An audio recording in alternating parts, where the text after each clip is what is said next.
Stephen A., what's your reaction to this, the Chargers' interest in Colin?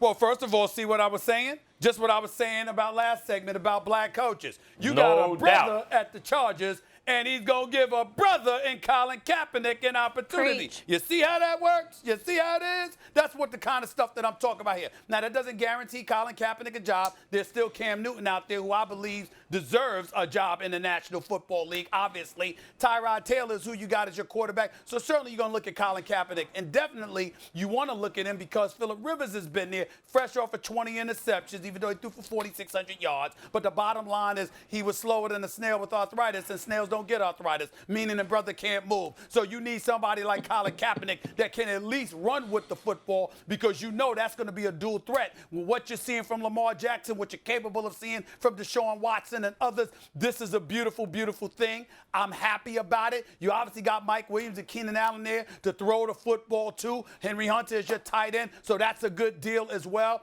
Anthony Lynn, again, is your coach, our brother. Giving an opportunity to our brother, I kind of like it. I like it a lot. I wish Colin Kaepernick well. Yep. And by the way, you took the words out of my mouth, Stephen A. Isn't it interesting that in a city like Los Angeles, that with an African-American coach, Colin Kaepernick is getting a look and hopefully a fair shake? That remains to be seen. And now he's going to have to make it on the merits as well, which probably would have been easier for him to do several years ago. We'll see. But, boy, white people look bad again. Like, got shown up. Like, don't people understand who turn a blind eye to racist structures in our culture, in our society, for lack of a better word? Don't they understand that this is what we are talking about? The multiracial coalition of goodwill. Why does it take a black coach to give Kaepernick a shot? You think that's coincidental?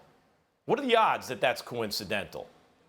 And if there were more African Americans in positions of power, starting with ownership, and then executives, GMs and such, and then coaches, do you think Kaepernick really would have been out of the league for 4 years? Do you think the commissioner and the owners would have buckled cravenly to political pressure like they did?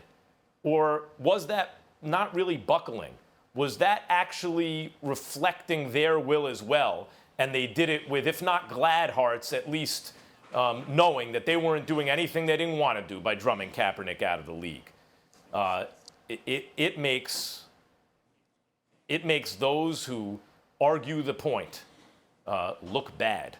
And good for Kaepernick and good for Anthony Lynn and good for the Los Angeles Chargers, provided that this is a fair shake.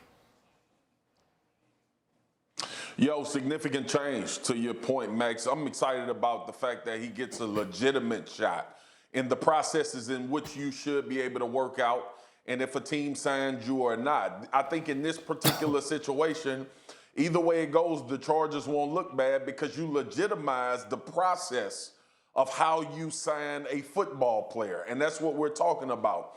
A little bit of history, too.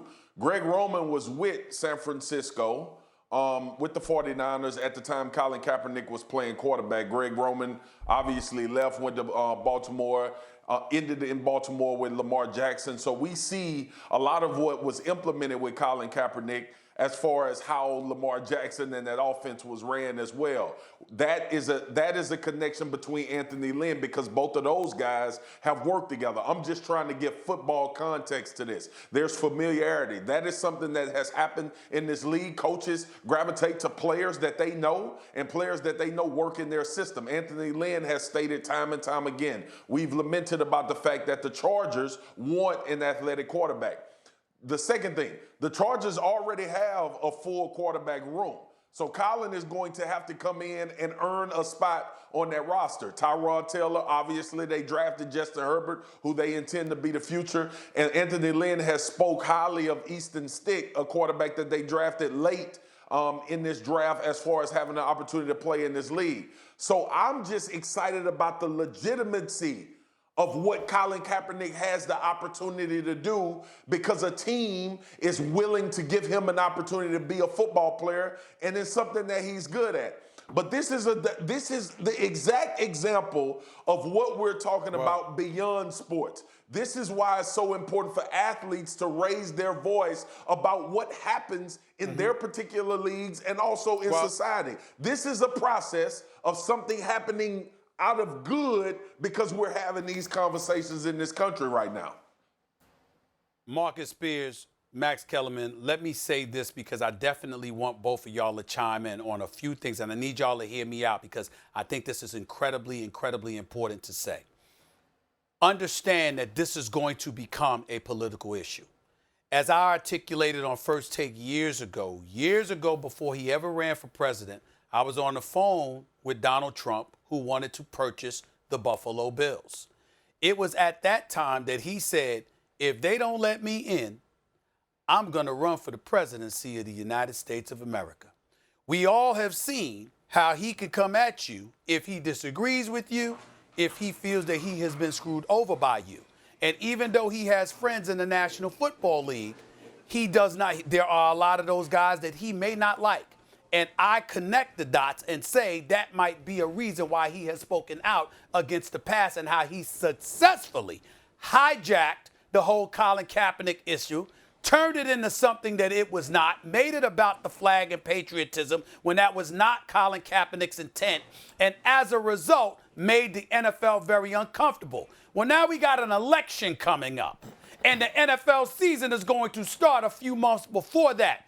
Do not be surprised. A matter of fact, I would dare say expect Colin Kaepernick not to change his position on kneeling. Don't expect Donald Trump to change his position on what his feelings are about the kneeling.